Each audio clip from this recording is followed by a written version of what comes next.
자, 그러면 이제 앞으로 모순형용을 많이 보게 돼요. 예를 들어 작은 거인이라는 단어가 있어요. 작은 거인 들어봤나요? 거인이 무슨 뜻이에요?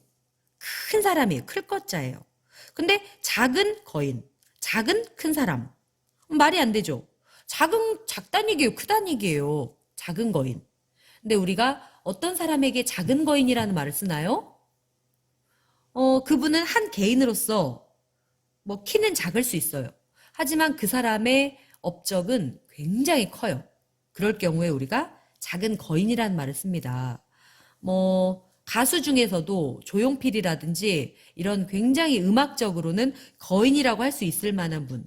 근데 그분은 사실 키는 작으시죠. 그런 분에게도 작은 거인이라는 말을 쓰고 이렇게 작고 어린 한 명의 뭐 소년 또는 소녀가 굉장히 큰 영웅적인 일을 했다.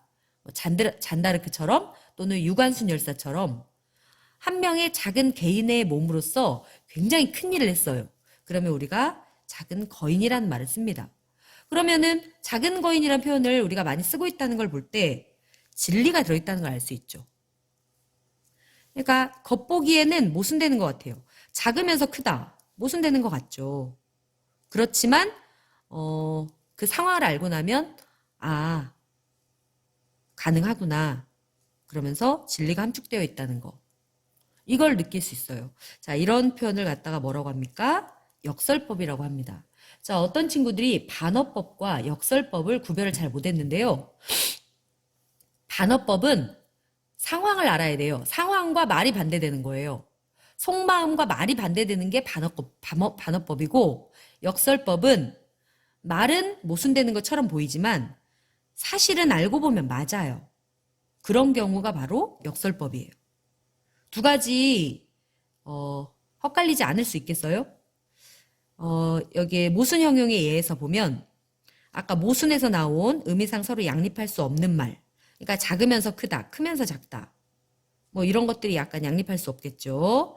이를테면 소리 없는 아우성, 수다쟁이 벙어리 이런 것 따위. 자, 수다쟁이 벙어리를 보세요. 벙어리는 말을 못 하시는 분인데 언어장애라고 할 수 있죠. 근데 수다쟁이는 말이 많은 거예요. 말을 못 하시는데 어떻게 말이 많냐. 이게 겉보기에는 모순돼 보이죠. 말이 많으려면 적어도 말을 할 수 있어야지. 말을 못 하시는데 어떻게 말이 많냐. 이렇게 생각할 수 있지만 우리가 벙어리인 언어장애인 분들도 어떤 언어를 사용해서 소통을 할 수 있나요? 바로 수화를 할 수 있죠. 수화. 그러면 수화를 하려면은 뭘로 의사소통을 한다는 얘기예요. 손으로 한다는 얘기죠. 근데 이분도 하고 싶은 말이 많으면 수화를 계속 끊임없이 하면 그거는 수다쟁이라고 할 수 있는 거죠. 그러니까 같은 언어 장애인끼리 수화로 계속해서 서로 이야기를 해요. 그러면 수다를 떨고 있는 게 될 수 있잖아요. 그러니까 불가능한 건 아니라는 얘기죠. 겉보기에는 언뜻 보면 이게 말이 안 되는 것 같은데 상황을 보면 가능하네. 이렇게 진리가 있어요. 그런 걸 모순형용 역설이라고 합니다. 자, 소리 없는 아우성은 다음 시를 보면서 알아보도록 합시다. 어떤 시입니까? 유치환의 깃발이라는 시예요. 자, 유치환의 깃발. 그래서 아까 소리 없는 아우성이라는 말이 있는데 이 시에 나오는 구절이고요. 아우성이란 단어 무슨 뜻입니까? 떠들썩하게 기세를 올려 지르는 소리. 이걸 아우성이라고 그래요. 막 일단 많은 사람들이 막 각자 다 소리를 질러요. 또는 막 뭔가를 해달라고 막 뭔가 서로 요구하는 굉장히 시끄러운 소리, 이런 것들을 아우성이라고 하는데요. 아우성 자체가 굉장히 시끄럽죠. 그런데 소리가 없어요. 소리가 없는데 아우성이에요. 왠지 말이 좀 반대고 모순된 것 같잖아요. 겉보기엔 모순돼 보여요. 자, 근데 일단 상황을 알고 보면 이게 맞는 말이라는 걸 느끼는 게 깃발을 보세요. 깃발. 태극기가 바람에 펄럭입니다. 바람이 굉장히 세게 불고 있어요. 그래서 깃발이 굉장히 바람에 막 흩날리고 있어요. 그 깃발의 모습을 보니까요. 막 바람이 막 깃발을 가만히 두질 않아요. 그래서 깃발이 막 흔들리는데 그 모습이 아우성 같다는 얘기예요. 자, 아우성을 이렇게 할 때, 사람들이 아우성을 할 때, 소리만 떠들썩한 게 아니라 몸짓도 있어요. 막 손이나 막 이런 것들이 막 굉장히 막 강하고 공격적이고 거칠고 막 이런데 그런 모습이 있다는 얘기 깃발이.